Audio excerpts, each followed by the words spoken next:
E se, apenas e se, hipotético aqui, o modelo político do Rio de Janeiro estivesse sendo replicado para Brasília em 2027?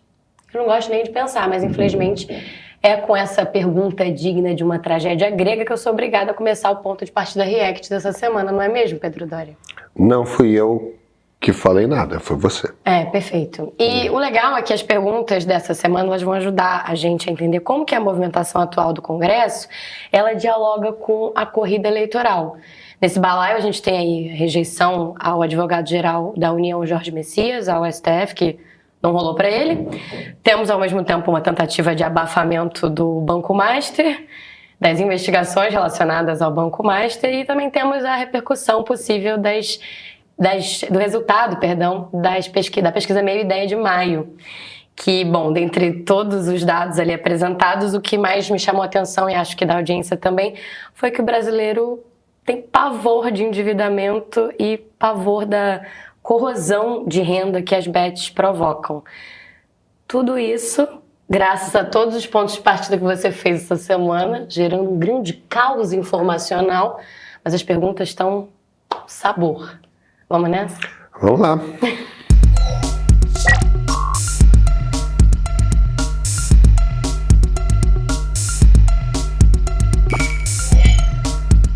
Pedro, eu vou começar com não é uma pergunta, né? É um desabafo quase, da Clau.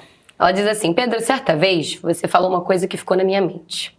Desde 1964, o Rio de Janeiro se tornou um laboratório para o que há de pior na nossa política. E de fato é. Há décadas a gente vive esse inferno. Eu sempre voto em candidatos progressistas que tenham como pautas a educação ou o meio ambiente. Eu não sei se algum dia essa família maldita e os seus correligionários, em algum momento isso vai para o lixo da história.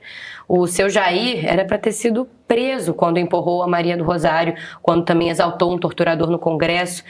A gente já teve uma direita mais inteligente, políticos melhores no campo conservador. Eu participei das manifestações pelas diretas já, e hoje ter que aturar Sóstenes Cavalcante, Nicolas Ferreira, Júlia Zanata e o psicopata do Paulo Bilinski é de chorar de desespero. Para completar o comentário do Marcelo, ele diz assim: se o Flávio ganhar e o Centrão comandar, Flávio, que também está aí muito próximo dessa política do Rio de Janeiro, ele diz que o Brasil vai se tornar uma Hungria do Viktor Orbán. Eu acho que o Jair, ou mesmo o Eduardo, teriam mais uma cara de Hungria do Viktor Orbán. É muito importante a gente entender exatamente como é que é a estrutura política do Rio de Janeiro. Você pegou, que é uma coisa meio contraintuitiva, é quando você tem o apodrecimento completo do Centrão. Entendeu? Que não é necessariamente algo que esteja acontecendo no Congresso Nacional, mas que certamente aconteceu na Assembleia Legislativa do Rio de Janeiro. É quando você pega o crime organizado e começa a eleger representantes do crime organizado. Mas, ao mesmo tempo, o aparato policial, né, a Polícia Militar, a Polícia Civil do Rio de Janeiro, começam elas mesmas a olhar para os territórios que são ocupados pelo tráfico de drogas e falar: peraí, em vez de eu ficar pegando dinheiro de traficante, e se eu começasse a cuidar desse negócio? Isso é a formação das milícias. E aí as milícias começam a se organizar, porque como elas controlam grandes regiões, elas meio que podem forçar o voto daquelas pessoas. Né?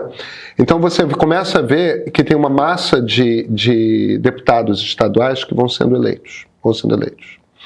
Durante um tempo, até o Sérgio Cabral, a gente ainda teve governadores que eram mais poderosos do que a máquina que estava na LERJ. Então, absolutamente no esquema com a máquina na Assembleia Legislativa, mas eles eram mais poderosos. A partir de um determinado momento, ali pelo governo Pezão, a coisa começa a desmontar e o governador deixa de ser mais poderoso. O governador é quase como se estivesse a serviço da máquina, que é uma máquina de corrupção pura e simplesmente. Viktor Orbán, ele era um ditador, ele queria poder, ele era um demagogo. Aqui no Rio é diferente, é mais uma cleptocracia mesmo. O objetivo é simplesmente corrupção. A coisa do poder é menos importante. Para o Sérgio Cabral já era menos importante, tá? É como se o poder político deixasse de ser importante e você estivesse numa farra de corrupção eterna. Agora, não é só a corrupção de você roubar dinheiro público, de você levar dinheiro público, de você mandar fazer uma obra e a obra não acontece e você bota o dinheiro no bolso. Porque é misturado com um tipo de criminalidade que manda em 10, 20% do território do Estado. Então, existem pessoas que vivem, aí sim, essas pessoas, embaixo de profunda opressão. Que é uma opressão de milícia, que é uma opressão criminosa. E aí não é uma ditadura disfarçada como a democracia iliberal do Viktor Orbán. Aí é uma coisa que é um regime totalitário mesmo. Quem vive embaixo de um miliciano, quem vive embaixo de um traficante, é uma vida, Yasmin, que o sujeito trabalhador está chegando em casa e a filha dele de 16 anos não está porque o traficante quis levar. E ele não pode falar... É um nível de opressão, que é o nível máximo de opressão em cima do qual um ser humano consegue viver. Então, cara... Não é um desinteresse por poder, necessariamente, então. É que... Não, talvez... Você vê, por exemplo... Com relação ao poder político, eu acho que é isso que você quis dizer, né? Você vê, por exemplo, o caso do Sérgio Cabral Filho. O Sérgio Cabral, quando foi governador do Rio de Janeiro, ele fez uma coisa inacreditável. Ele resolveu, por uns 2 anos, o problema da ocupação das favelas por grupos de tráfico. Ele realmente resolveu, ele realmente botou o poder do Estado ali. O tipo de governo que ele estava ensaiando fazer no Rio de Janeiro é o tipo de governo que poderia catapultar ele para a presidência da República. Não era a ambição dele. A ambição dele era viver como bilionário. Então é nesse sentido que eu digo, a ambição desses deputados da Alerj não é virar deputado federal, virar senador, virar ministro de Estado. Não, não. A ambição é ficar rico. Existe um tipo de político corrupto, que é o mais comum em Brasília, que é claro que quer se corromper e ficar rico, mas quer poder político, entendeu? E como quer poder político, tem que ter algum tipo de entrega. Sabe aquela coisa rouba mais faz, Paulo Maluf? Essa é a corrupção típica brasileira. O tipo de corrupção que a gente tem no estado do Rio de Janeiro, o cara não precisa fazer nada pela população se ele arranca na força o voto. Entendeu? Porque é um voto de cabresto que você tem no final das contas. Então, o Rio de Janeiro tem outro patamar. E eu fico profundamente triste de falar isso, porque é meu estado, porque é minha casa, minha família é daqui. Dói diferente. É barra pesada. Eu acho que a coisa tende a melhorar. Porque o Eduardo Paes é um político cuja ambição é ser presidente da República. Então, para a ambição dele se cumprir, ele tem de ser um bom governador. Eu acho que ele tem, tudo que ele fez na prefeitura, ele tende a, em si, confirmando a eleição dele, tende a ser, poder haver uma virada de página para o Rio de Janeiro. Agora, isso que está começando a se desenhar em Brasília, não sei não. Pedro, eu vou me permitir sair um pouco dessa questão mais local, que na verdade não deixa de ser nacional, e é sobre isso que a gente está falando. Mas eu vou trazer o comentário da Cris. Ela diz assim: Pedro, se o Moraes participou do conluio para rejeitar o Messias, ele deu um tiro no pé, porque todos sabemos que caso o Flávio Bolsonaro ganhe as eleições, a primeira cabeça que vai rolar vai ser a do ministro. O Flávio eleito com a possibilidade de colocar 4 ministros no STF. E mesmo considerando a história do Banco Master envolvendo a mulher do Moraes, para mim, a lógica não está muito bem estabelecida. Explica aí, por favor. Abraço. Vamos lá. Primeiro, é importante a gente dizer o seguinte: o ministro Alexandre está trabalhando ativamente para convencer o Palácio do Planalto que ele não teve nada a ver com a coisa. Ele nega. O Planalto acha que aconteceu, muita gente no Senado diz que aconteceu. Ele de fato tem, isso é conhecido, muito acesso ao Davi Alcolumbre, que é o presidente do Senado. Então, o ministro nega. Os senadores dizem que rolou, o Planalto tem certeza que rolou, mas tudo bem. Campanha para dizer que eu não tive nada a ver com isso. Agora, veja o seguinte, não subestime a capacidade de um acordo estar sendo ensaiado. Primeiro, se o acordo do Flávio inclui dar apoio a Davi Alcolumbre para ele continuar presidente do Senado, quem decide se haverá impeachment de ministro supremo ou não é Davi Alcolumbre. Porque se o presidente do Senado não quiser botar para votar, não põe. Entende? Então, primeiro tem que lembrar quem que tem poder para fazer o quê. Impeachment só acontece com a anuência do presidente do Senado. Se o presidente do Senado for Davi Alcolumbre, não tem impeachment de ministro supremo. Isso é um. Número 2. E se o Supremo topar a anistia? E se houver, e eu estou puramente especulando aqui. A gente está nas hipóteses hoje. Não, estamos absolutamente. É só que as pessoas criam modelos mentais. O que eu estou fazendo aqui que eu acho que é importante é importante quem está assistindo entender o que eu estou fazendo aqui. O que eu estou fazendo não é trazer informação. Eu estou especulando. Tudo que eu estou falando não é baseado em informação. Agora, uma das coisas que um analista de política precisa fazer é não se permitir prender por qualquer tipo de formulação. O erro que boa parte das pessoas comete quando olha para a política é partir do princípio de que, não, fulano está no time X, Beltrano está no time Y, e isso é imutável. Em política, nunca é. Os grupos se organizam de acordo com os interesses. A gente está gravando numa quinta-feira, a Polícia Federal estava batendo na porta do Ciro Nogueira, que é aliado de primeira hora do Flávio Bolsonaro, que foi ministro da Casa Civil do pai do Bolsonaro, do Flávio Bolsonaro. E por quê? Por causa de Banco Master, segundo a Polícia Federal, Ciro Nogueira ganhava R$500 mil por mês do Daniel Vorcaro. Que não é pouca coisa de mesada. Não, eu queria essa mesada, você queria? Faria bastante diferença. Já me tiraria do desenrola. Já te tiraria do desenrola? Eu acho que essa é a sua maneira de dizer que nem viria aqui. Eu vou deixar essa com você, Pedro. Tá bom. Tá bom? O ponto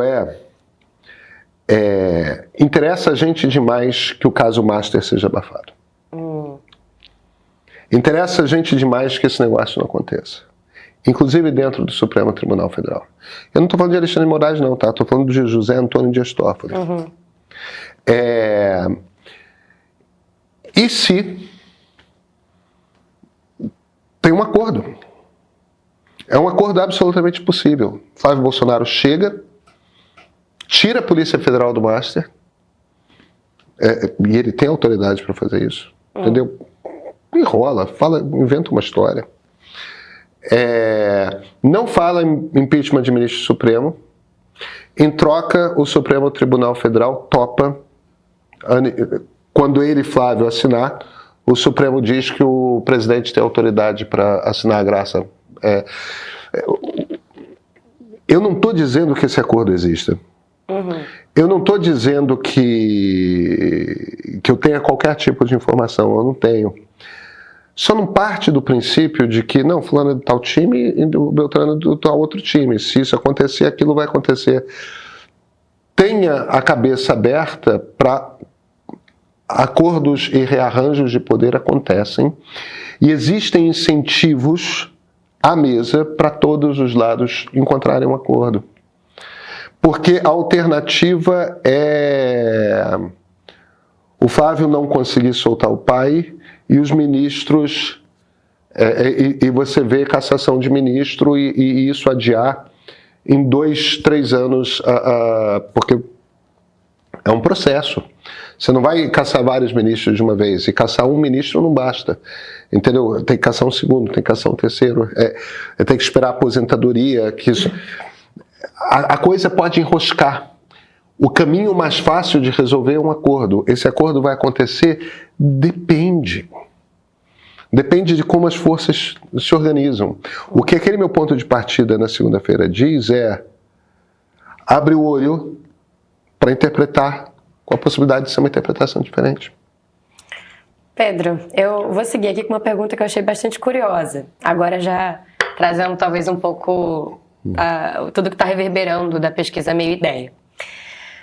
Bom, o HC Paz, um arroba diferente, né? Ele diz assim: ótima análise, Pedro. Começou com elogio, então acho que nessa pergunta aqui você já se safou, dá para dar uma respirada. Então vamos nessa.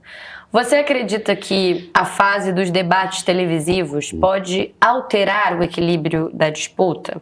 Ainda são relevantes nesse cenário atual os debates? O Lula, em diversas ocasiões, demonstrou bom desempenho nesse formato, enquanto o Flávio teve dificuldades, inclusive naquele episódio em que ele passou mal durante um debate. É verdade que pode ter sido apenas um incidente isolado, mas fica a dúvida: ele teria condições de conter um eventual avanço de Lula quando essa etapa dos debates televisivos começar? Eu não acho que o debate vai fazer diferença. Por quê?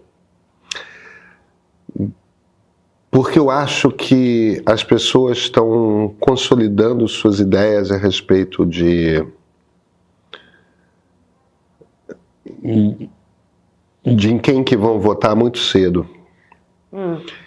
Então, o que pode mudar voto são grandes acontecimentos, grandes surpresas.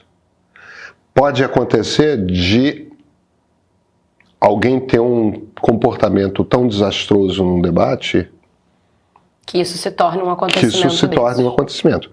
Foi o Joe Biden naquele debate contra o Donald Trump. Sim, verdade. Que ele estava tão perdido, não conseguia completar raciocínio. Aquilo foi tão desastroso que tudo quanto americano olhou para aquilo e falou: esse cara não tem condição de ser presidente da República. Então isso é uma coisa. Certo.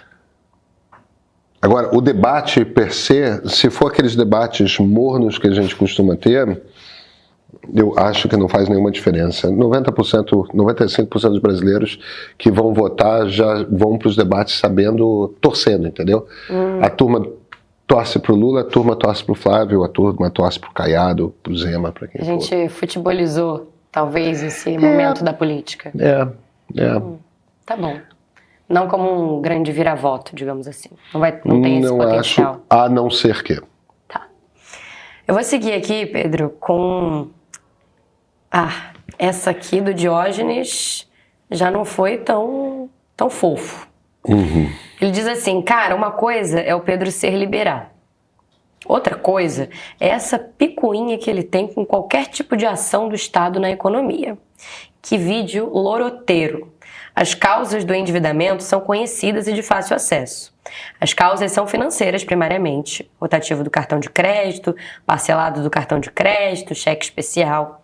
Existe uma categoria que se chama crédito pessoal não consignado. Sim, existe, mas a porcentagem dela na carteira da inadimplência é a menor dessas causas.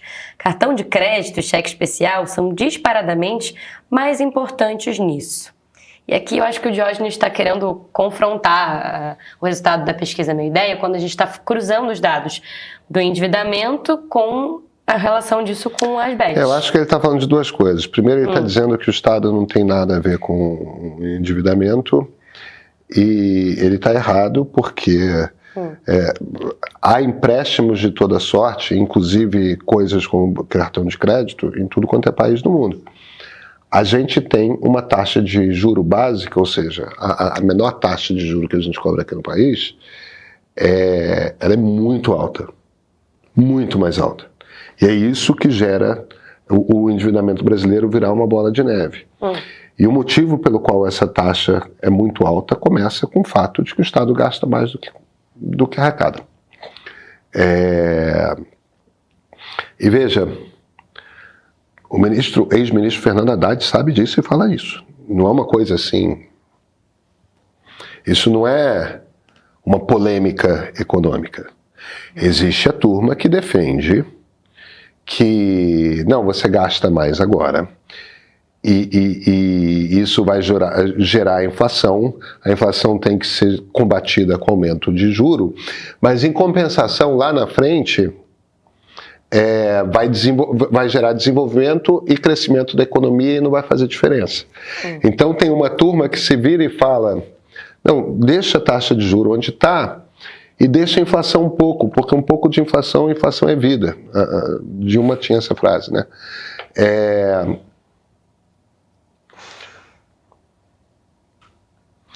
Agora, outra coisa completamente diferente a respeito das bets é o seguinte: a gente não tem a informação com clareza a respeito de qual é o tamanho das bets no endividamento brasileiro. O quanto que a gente pode atribuir às bets. Se é 1%, se é 5%, se é 20%. A gente não tem esse número. O que a gente tem é o seguinte: os brasileiros acham que uma das principais causas de endividamento são as bets. E por que os brasileiros acham isso?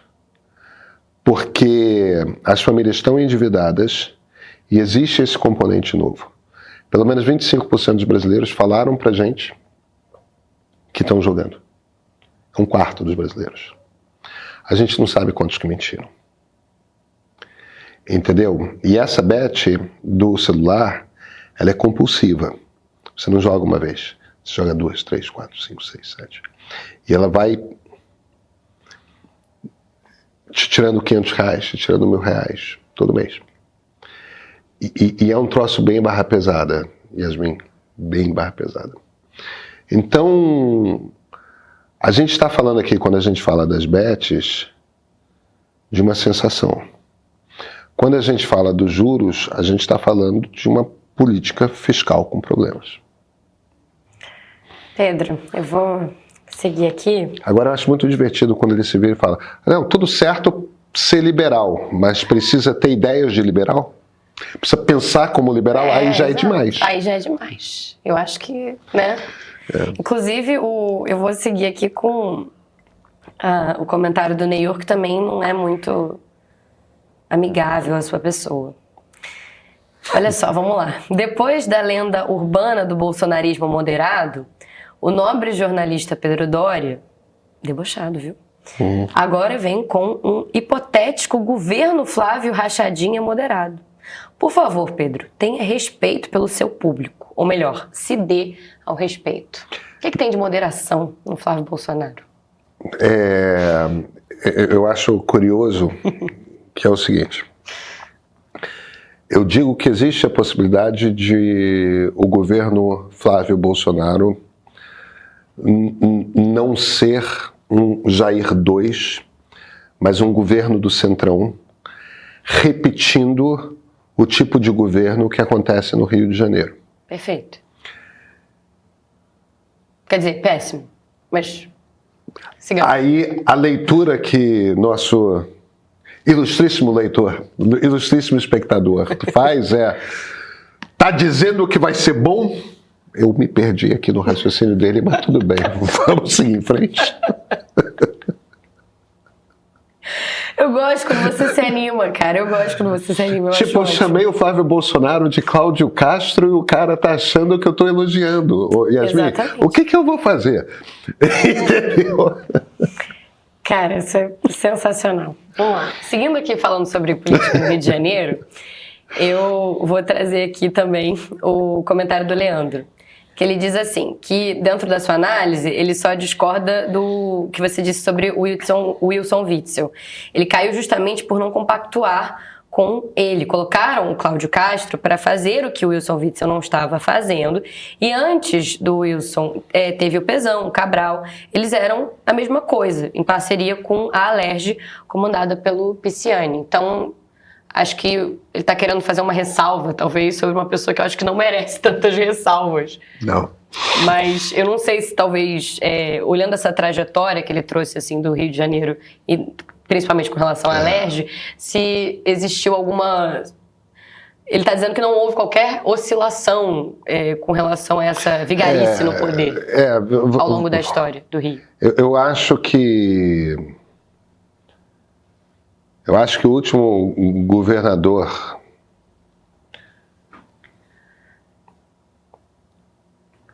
cara, Yasmin, eu tenho 51 anos. Eu vou ter 52 quando o próximo governador tomar posse. Eu nunca vi um governador decente no Rio de Janeiro. Nunca vi. Não tem lembrança? Não. Eu acho que o último bom governador não é um político que eu admire. Admiro o talento como político, mas tenho seríssimos problemas com o golpismo dele.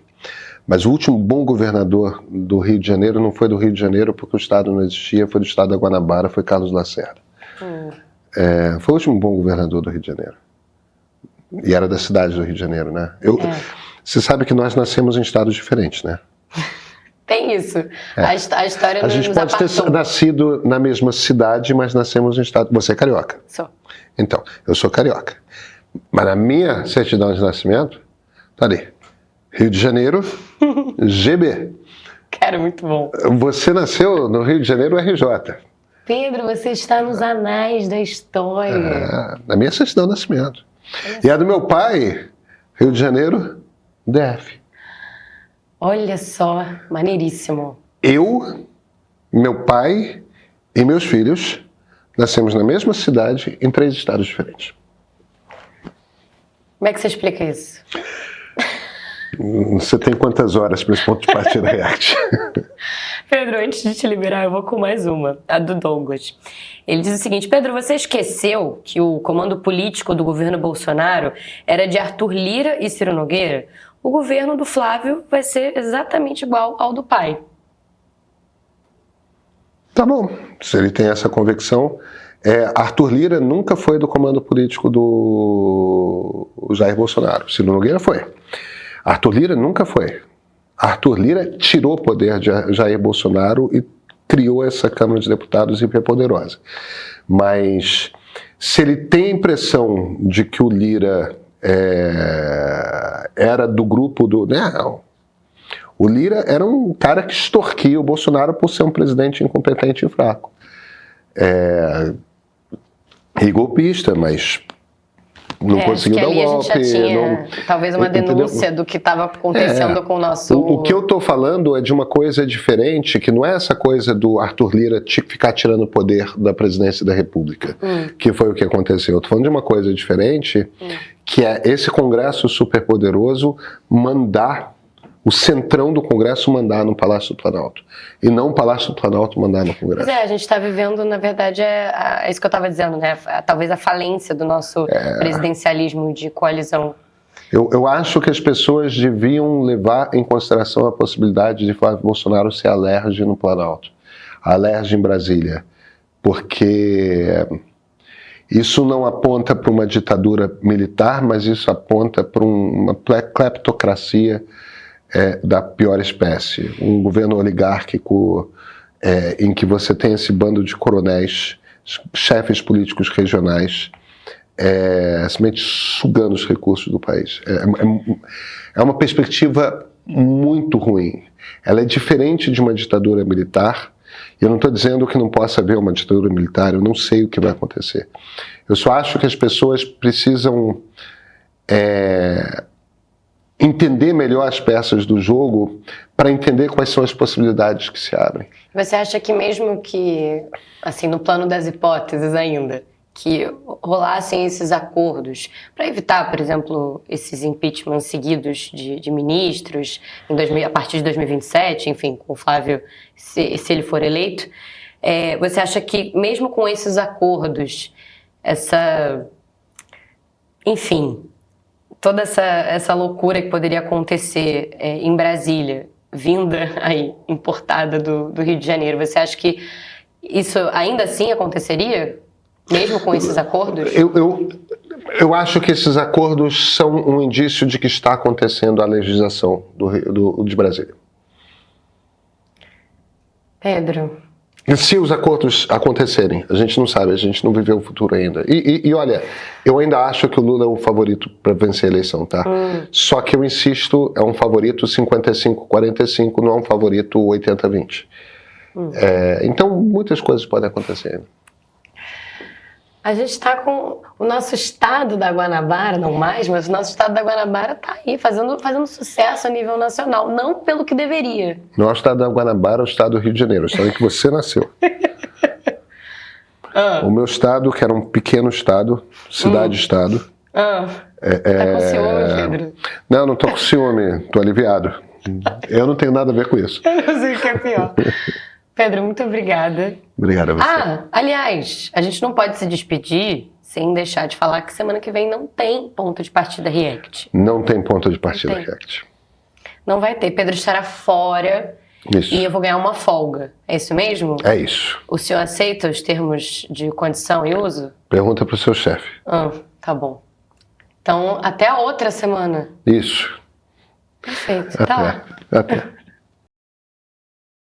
A gente passa a semana aqui analisando política, mas olha, tudo isso parte de algum lugar, os dados. E nós acabamos de publicar a nova rodada da pesquisa Meio Ideia 2026 para você entender as intenções de votos para presidente. É ela que mostra como que o governo Lula está sendo avaliado agora e a opinião dos eleitores sobre os fatos da atualidade. Essa pesquisa, ela é sua, para você entender, debater e compartilhar com base em fatos e números, não suposições e narrativas. Os assinantes premium recebem em primeira mão antes de todo mundo. Quer sair na frente? Assina agora.